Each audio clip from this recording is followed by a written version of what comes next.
Video is on, live session is on. Let's start.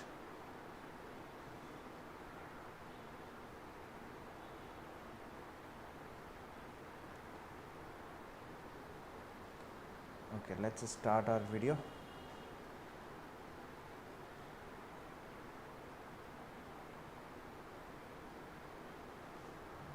Okay. I hope I am audible to everyone.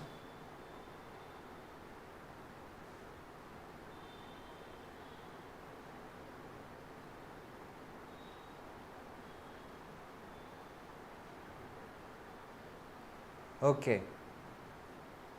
So let us start now. So hey guys, welcome to our channel Coders Arcade. This is Ashank David, and in this live video session we are going to learn about a particular topic in C++. But before I start with that, let me just give you a reference to what we have done in previous live videos. And what we have done in previous live video was last time when I came, it was last week Saturday, and in that video, in that live session, we were talking about C programming introduction, where we have understood about what exactly is C++ programming basically, and we started just all the things related to C++ programming, what we require, what are the components of C++. Yes, we talked about what is hash include, stdio.h, what is the difference between C programming and C++ programming. We understood about what is the difference between stdio and IO stream, and so on. So from today's class, let us focus only on C++ programming, and we will write our code in C++ program only. So let's discuss about everything in depth now. Let us start this session, and yeah, we'll go with C++ today. So before I start with this, I would like to request you also people to please like and share this stream, so that everyone, all of your friends and family also can see this. And if you want to learn the C++ for free, you can also learn it from this particular live session. So let's start now. Okay, my voice is coming low, it seems. Is it? My mic is fine only. One guy commented your voice is coming low. Right, I hope so. Now it is fine. I'll speak a little bit more louder. Well, let's start. So we are going to start today with C++ programming, and we will talk about C++ programming from the beginning. So we are talking about C++ now. So we already know that C++ is a programming language which is used to develop and do a lot of things in terms of technicality, in terms of development, in terms of testing. And in competitive programming these days, C++ programming is being booming a lot, where a lot of programmers, they write their programs in C++. So let us discuss about what exactly is C++ first before we go ahead into this programming part. So as we already know, C++ is a programming language, and here we it's a what type of language it is. So first of all, it's a type of a compiled programming language. There are major two categories of programming languages, and that is compiled and interpreted. Now in compiled, those languages which uses compilers as their translators, those are called as compiled programming languages, while in those programming languages which uses interpreters as their translator are called as interpreted programming languages. For example, Python is an interpreted programming language, but in this we are talking about C++. It uses a compiler called as MinGW, and here, because this compiler is used, it's a compiler, we are calling it as a compiled programming language. Now it's what type of language? In both compiled and interpreted programming languages, we have two terms that we use, that is procedural programming and object oriented programming.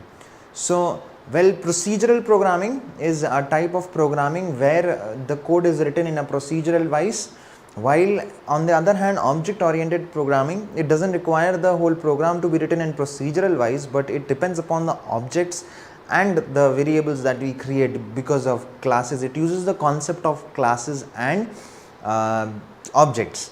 So that is object oriented programming. So if you ask what is the major benefit of doing procedural or object oriented, so let me just tell you from our history itself, from our programming history, C programming has been a very popular programming language because it was the very first high level programming language. Now you may say, what is high level?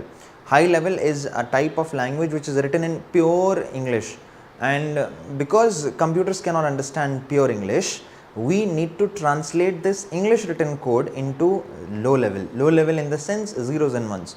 We all know that computers can only understand zeros and ones, and for that reason computers, because they cannot understand English, and these languages are written in English. These are what you call as high level languages. Computers, they understand low level, so we need to translate these high level languages to low level languages. And while we are translating these high level to low level, we need a translator, and that translator here is what you will call as a compiler or an interpreter. Now not all languages they require both compilers or interpreters, but in particular languages either only a compiler is used or only interpreter is used. In that case, whichever language uses compilers as their translators, well, those are what you call as compiled. As I told you just now, C++ is a compiled programming language, and on the other hand, interpreters are the other translators there, and there also if the particular language, for example Python, is using that translator, then it comes under interpreted programming languages.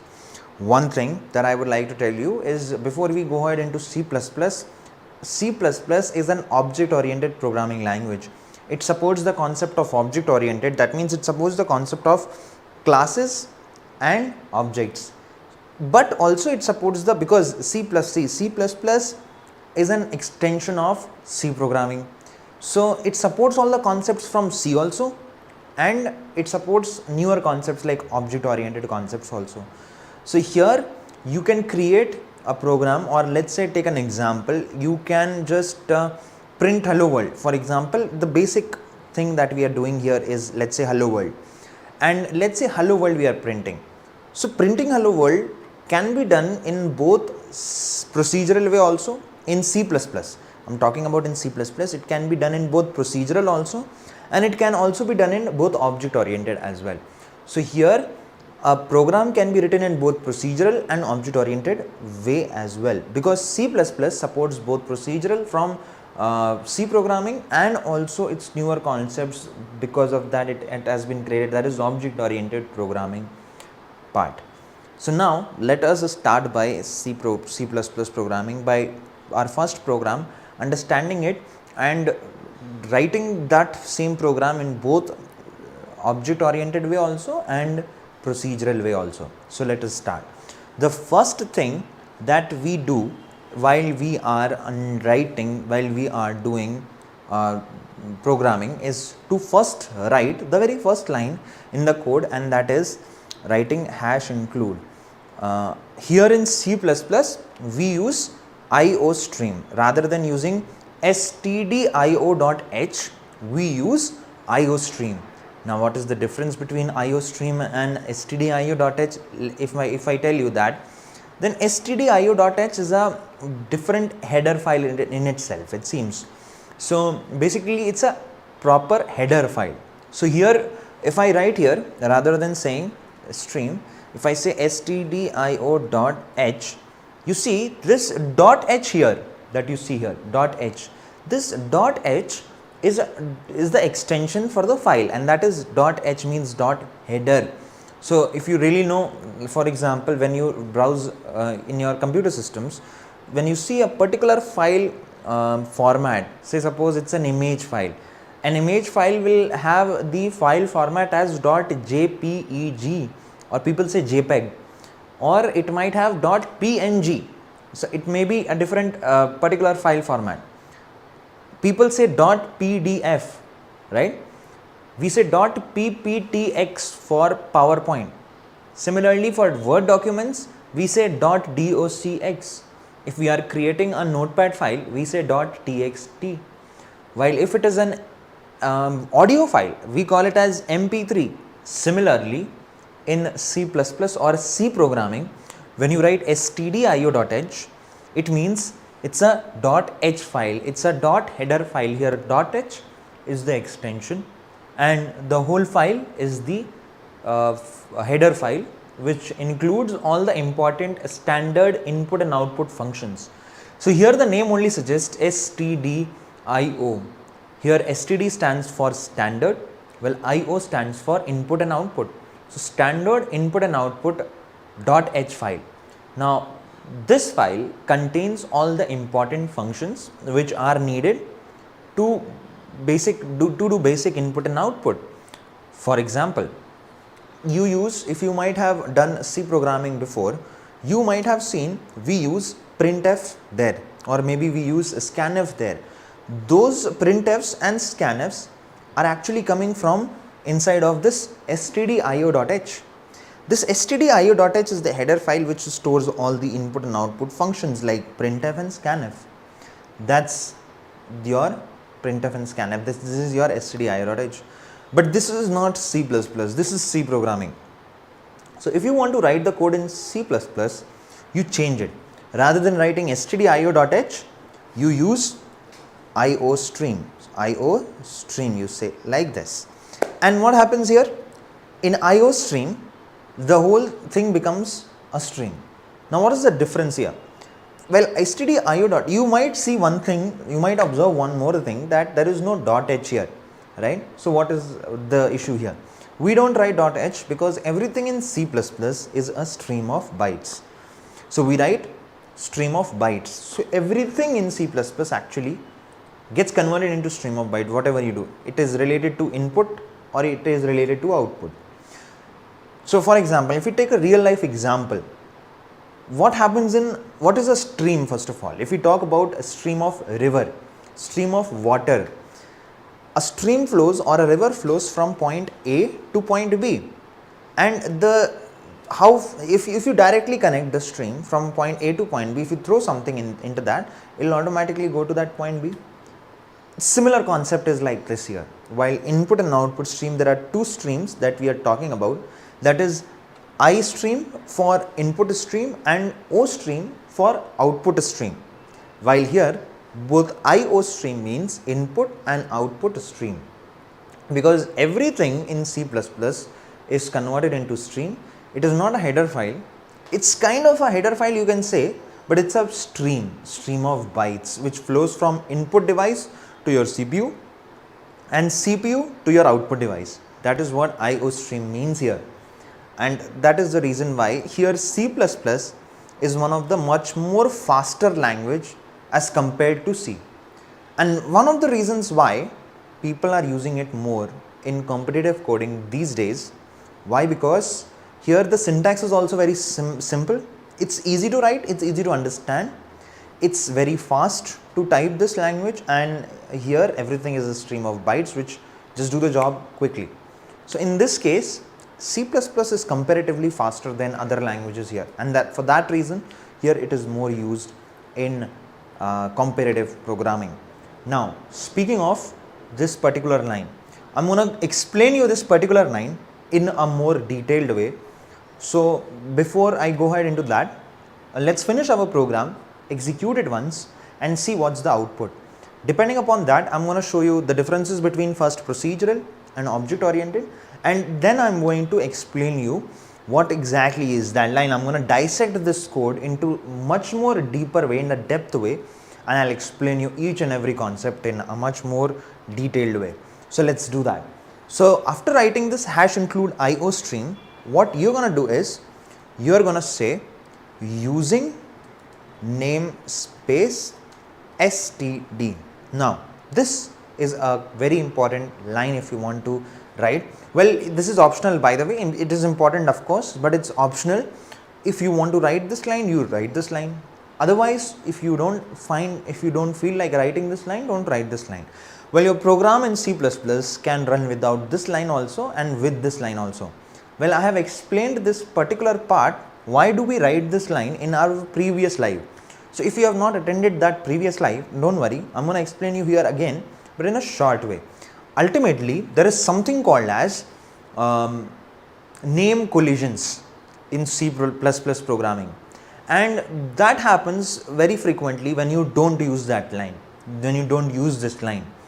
And if the name collisions are happening, your program will not run properly. And in a nutshell, if I'm telling, if I'm going to say here, this line is a very important line, because here without this, your none of the input or output streaming functions won't work. For example, cout, cin, and l, these kind of functions will not work. Now I'm going to explain you that very soon while I'm coming to this part. What is cout, what is cin, what is end l, I'm going to tell you that soon. As of for now, using namespace std won't allow us, if you don't write this using namespace std, you cannot use cout or cin or end l peacefully in your program. One thing that is very important for us to know about this is that here using namespace std will avoid the name collisions to happen. That is the main thing that you need to understand here, the very main thing. Okay, rest of the part we will understand it as soon as we are progressing into our course. Slowly we will get into that. Next step, what you write, what do? You create your main function. So in the next part, I'm going to create my main function, and to do that I'm going to say int main. And remember guys, in C++ programming you have to give int main rather than void main. So this is how C++ works. You need to give int main here. The return type of the main function will always be int, and main is the name of the function, of course.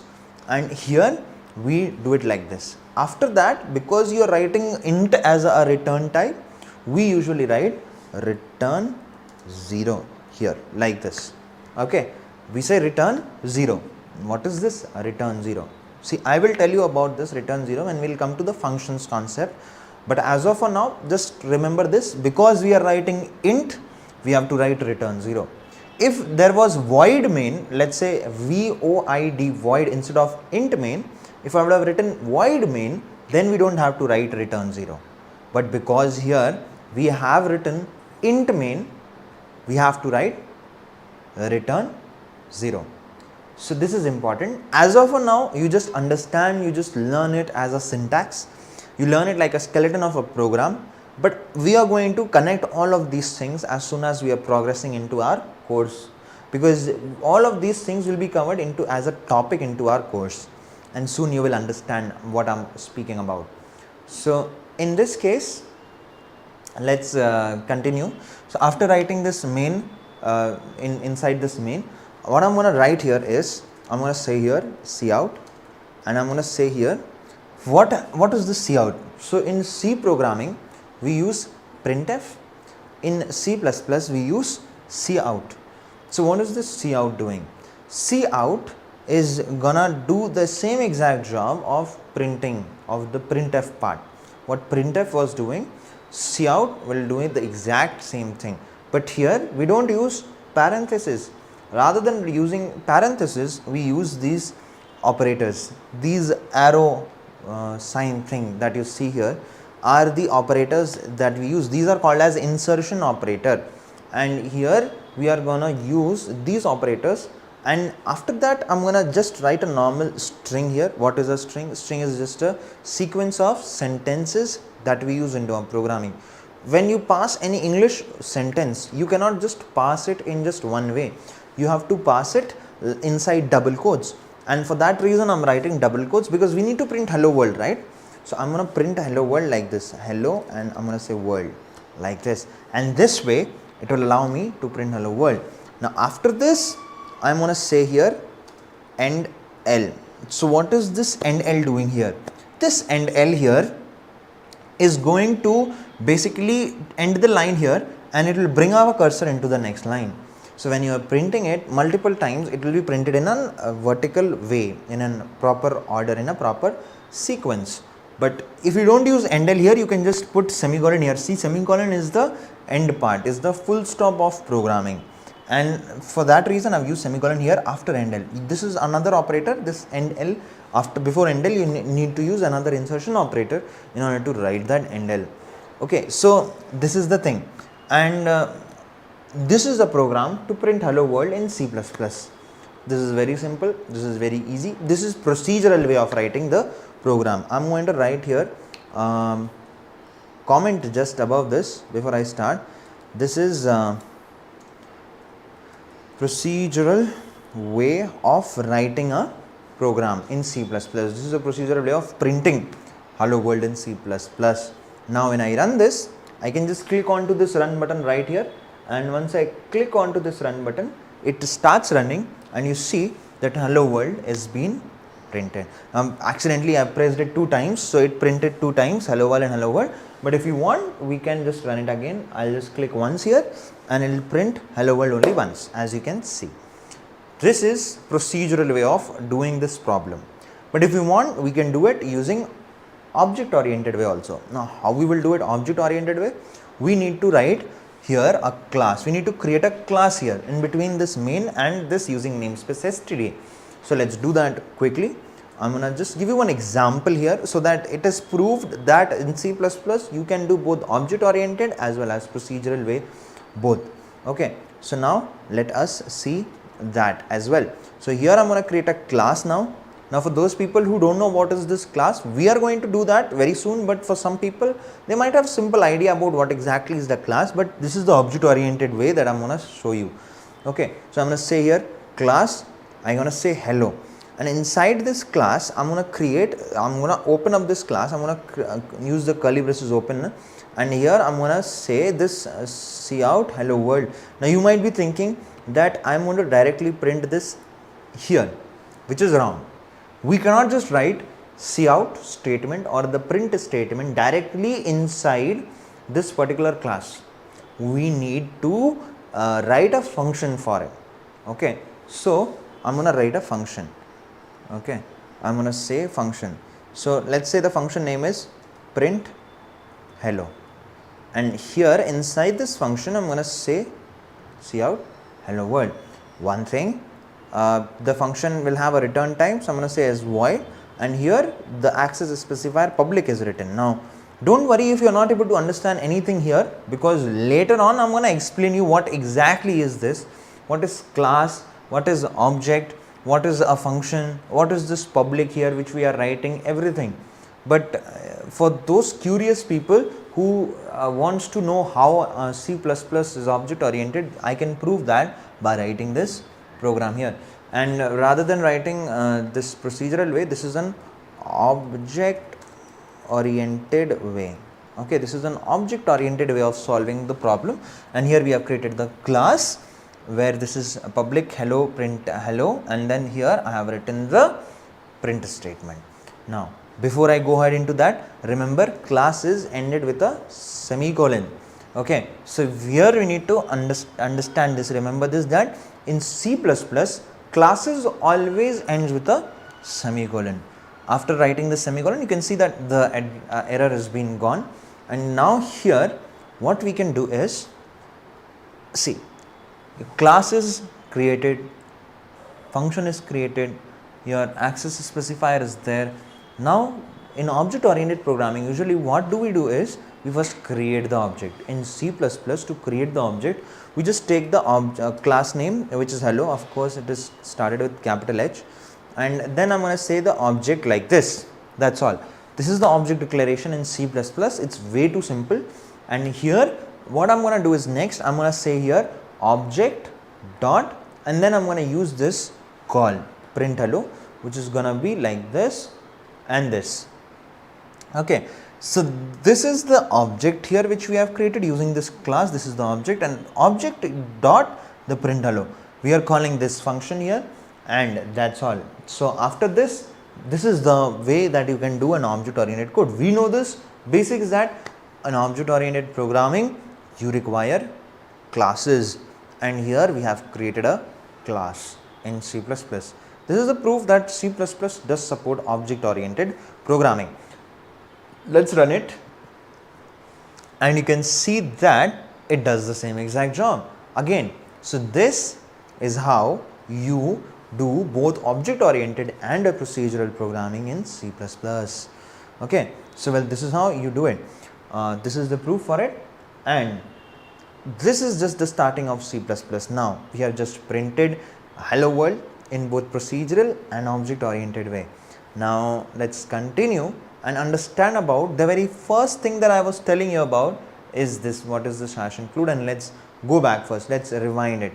Let's rewind it till the procedural way and remove the class, and there you go, like this is the program in procedural way.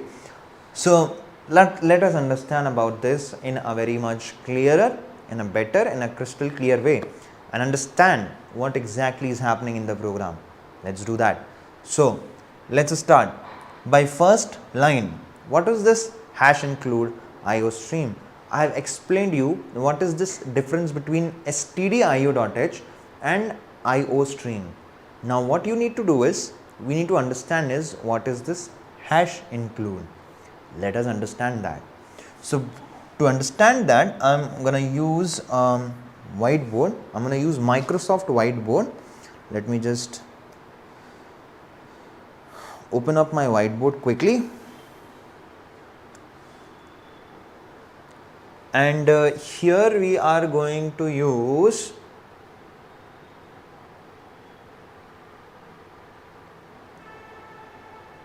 I have already created one whiteboard that we can use. We can still use one whiteboard that I have created. Okay, the last time the board which we have used, let's use that board here. Okay, so now here we have already understood so much thing. You can see that we have understood about C++, Jarnay, Stroud, object oriented, all of this. C, input, output, processor, IO stream. I've explained you so many things from our previous live stream, and here you can see that, here you can see all of that we have understood. See, using namespace, everything we have done a lot. Okay, now this is the program that also we have written. Let us understand this here. So we were talking about what is this hash include, right? So let's understand about what is exactly hash include. Hash include is a concept which we call it as, we call hash include as preprocessor directive.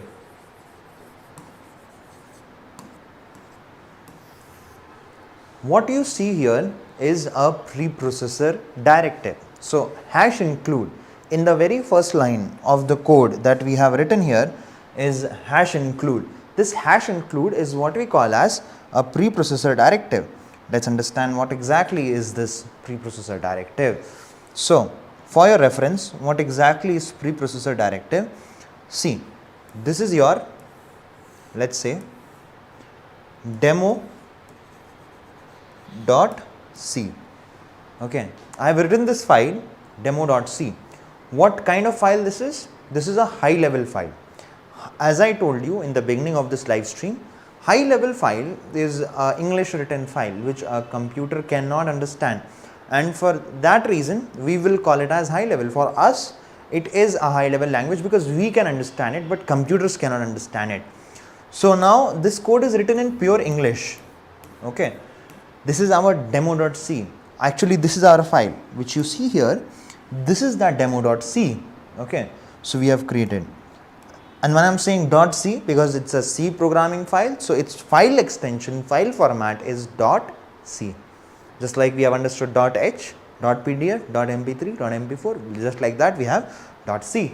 Okay, so this is our demo.c, and after this what you need to do, because it's not understood by the computer, right? So we need to translate it, and to translate it we need a translator. So this is your translator. As I told you, what is the translator here? The compiler here. Compiler is the translator. C++ uses compiler, right? So it uses a compiler, and for that reason we use the translator here. This is the translator. Okay, this is the translator which is compiler here. Okay, What is the job of this compiler? Converting high level languages, which is this is a high level language code. This is a high level language. Converting this high level language into low level. This is the job of a compiler. Okay, this is the job of a compiler. But the issue with this is that compiler will not directly, in C or C++, what happens here is that compiler will not directly translate the code so easily. It will not directly take up the code like anything. First, the code goes to a something called as preprocessor. Okay, this square thing that I have drawn here is what? It is a preprocessor. Now, what is this preprocessor? Preprocessor, I am talking about the same preprocessor which we are discussing right now, preprocessor directive. This is that preprocessor. Okay, so what exactly is this preprocessor? Preprocessor is something which, as the name suggests, preprocesses the whole code before even the code goes even to the compiler. So as I told you, first the code is sent to the preprocessor, where actually all the preprocessing is done.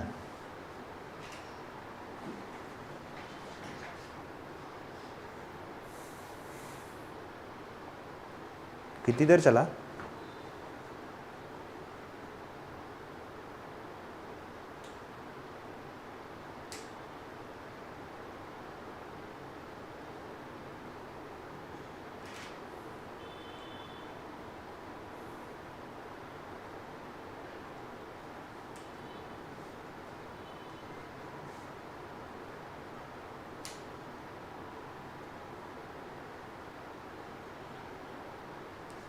Just a moment guys, we are gonna come back.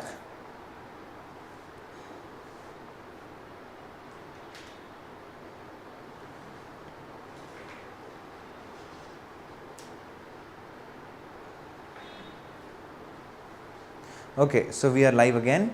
Sorry for the inconvenience. In between there was some technical issue, so we couldn't, our video went up there. Let's be back here and let's continue. Okay, so here, as we were talking about this, we were talking about high level file getting converted to low level file. Okay, so now low level file is not even right now, according to our discussion till here, we have not even created the low level file. So let's create that first. So first, this is a high level file going to the compiler, but the compiler won't take it directly. It will first send the file to the preprocessor, and once it reaches to the preprocessor, all the preprocessing thing happens here right away. This is the preprocessing happening here. Okay, so basically all the preprocessing part is done in the preprocessor, and inside what happens, this we will talk about that. Once the preprocessing is done, it will go back to this compiler, and what happens is now the compiler will take it after the preprocessing is done. Once the preprocessing is over, now the compiler will take it and it will produce another file. This file will be called as the low level file. This is the low level file. Okay, and what kind of low level file it will be? The name of the file will be always a.exe. Now we are going to discuss about this later on, how it happens, what exactly it happens. This is your low level file, and once the file is converted to low level, now you can run it and you can see the output right there. Understood? This is the whole process that happens in C++ or in C exactly. You can do it for the C programming as well. The same process happens in C programming also. Okay, so here demo.c, this is, now it gets converted to low level, that is a.exe. That is, this .exe means executable. Okay, remember this, before the code goes to the compiler, first it goes to the preprocessor. Here all the preprocessing is done, and once the preprocessing is done, the compiler translates it. The question is, what exactly happens inside this preprocessing? That is what we are here to learn for. Okay. What exactly is happening inside this preprocessor? To understand this, we need to understand what are the different types of preprocessors do we have. So, there are actually three types of preprocessors. Okay, three types of preprocessor. And what are those three types? Number one, we have file inclusion preprocessor directive. Then we have number two, we have macro substitution preprocessor directive, and then we have number three, at last, compiler control preprocessor directive. So here we are saying file inclusion, then we have macro substitution and compiler control. These are the three types. Now based on these three types, what is the job of a compiler? We will understand this. So what you are doing here? First, hash include. What exactly is this include doing here? Including all the files. So you see here, this hash include is a type of a file inclusion preprocessor directive. This is that file inclusion preprocessor directive. First of all, let us understand this, that anything which starts from hash in C or C++ becomes a preprocessor. Hands down, that's a preprocessor.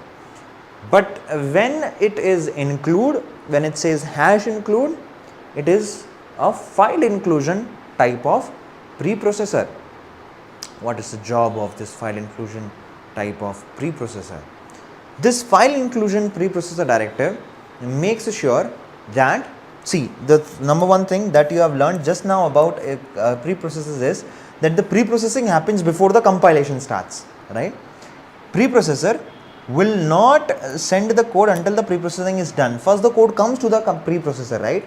So here before the compilation starts, the preprocessing happens. So if you are using a file inclusion preprocessor directive, what will happen?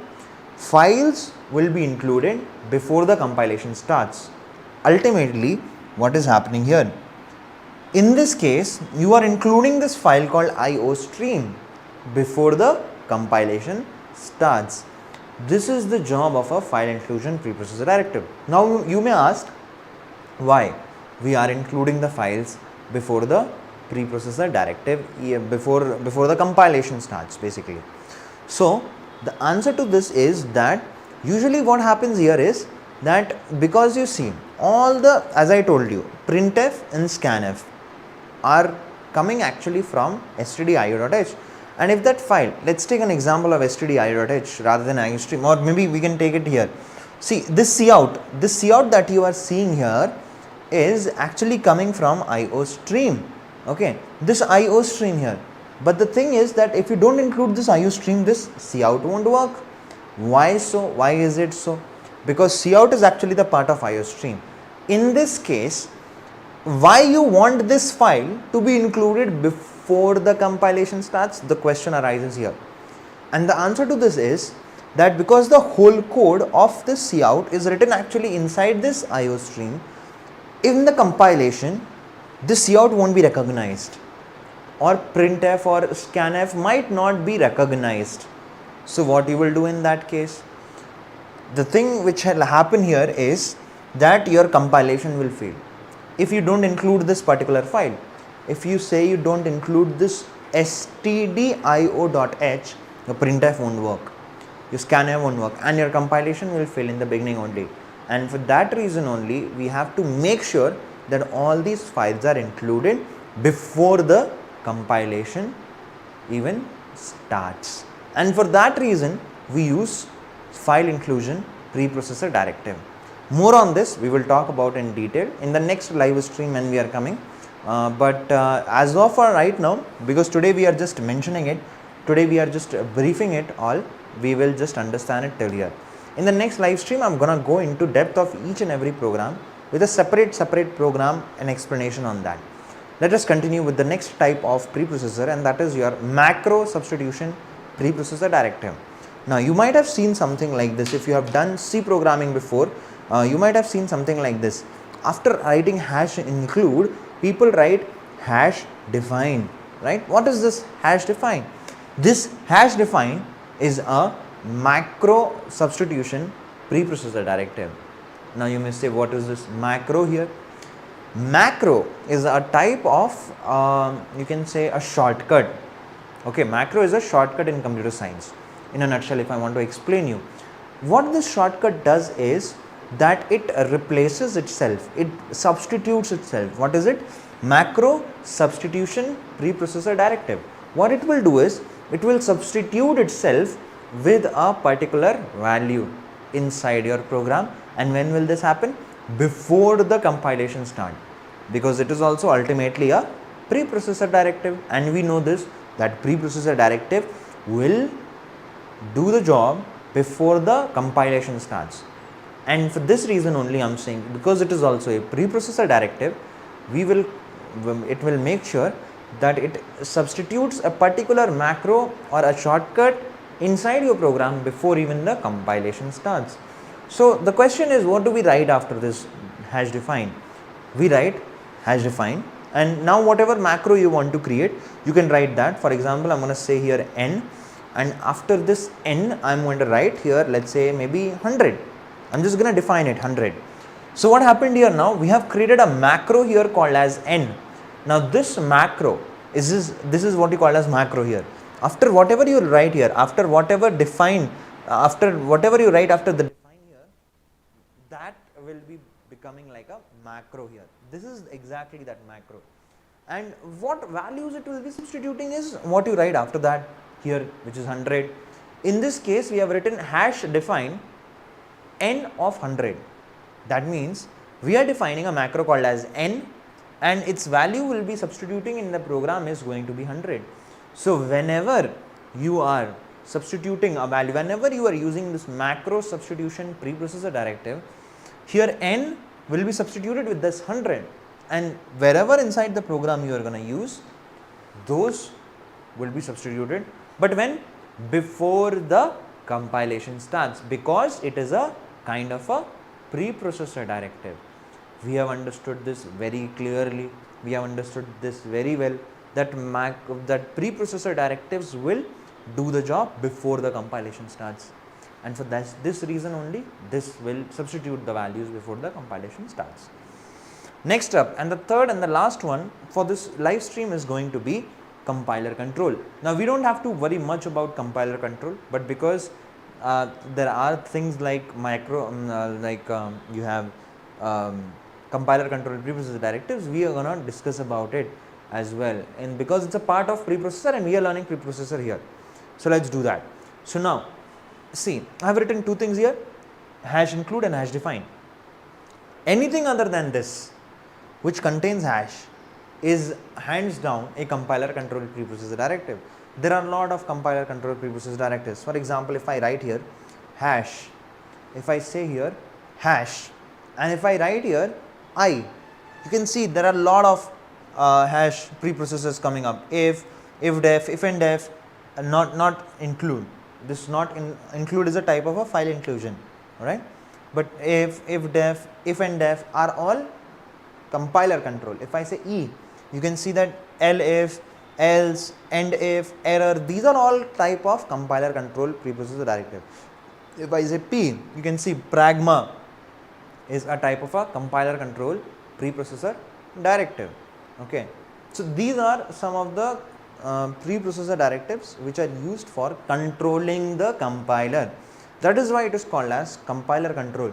Now remember, this is also a preprocessor, which means that it will also do the same job before the compilation starts, and for this reason we are just giving these in a nutshell. If I want to explain you, compiler control preprocessor directives are just the set of commands which are used to give it to the compiler before the compilation starts, so that compiler can efficiently do the job of compilation, okay, so that it doesn't fail the execution point. Or you can use it to define some things. For example, it can be used to check different other preprocessors also. For example, this hash define. Now this is a type of macro substitution, but if you want, you can check it through if def type of compiler control preprocessor directives, which will check the validity of this hash defined n of 100 into your program. Now more on this later on. For the next live stream we are going to talk about now all of these next, but today let us keep it for this much only, and we are going to meet again in the next live stream. Next live stream, what we are going to do is, when we are going to do it is on the same week, in the same week on Saturday. Let me see what exact date do we have here. We have Saturday is on 23rd. So most probably 23rd is gonna be the next live stream that will be coming up, and I will be seeing you guys again in the next live stream. So there are no doubts in the comment sections here. So let us keep this particular session till here only, till this much only. I will again see you guys in the next session. Before we go, let's summarize what we have done. Today we have just started with C++. We have understood about what exactly is the syntax and what type of language C++ is. We understood about compiled programming. We understood about interpreted programming. We did understood about the differences between procedural and object oriented. More on this later on, by the way, when the time comes when we will learn about object oriented and procedural programming, and that part we will talk about that very soon. And after that we have talked about the C++ code writing part, where I have written the code in both procedural way and the object oriented way. In a procedural way we have understood how the code is written, and we have executed it, and we have understood that this is the way that we have write in procedural way. And object oriented way also I have shown you, where I have created the class and I have run the code and I have shown you the execution of that. So this is proven that C++ does support both procedural and object oriented. Next part what we have done is we have dissected the code, and we have understood about the very first line today, and that is hash include. We understood that it's a type of a preprocessor. Now what kind of preprocessor? That's a file inclusion preprocessor. We have talked about three preprocessors: file inclusion, macro substitution, and the last one was compiler control. And what was the preprocessor, guys? Preprocessors were the concepts which are allowing us to preprocess the whole code before even the compilation starts. Anyways, that's all for this live session, guys. Thank you so much for joining us, and I hope so that in today's live stream you have understood this very well. We are still there for your doubts and clearance. If you have liked this, please like this live stream.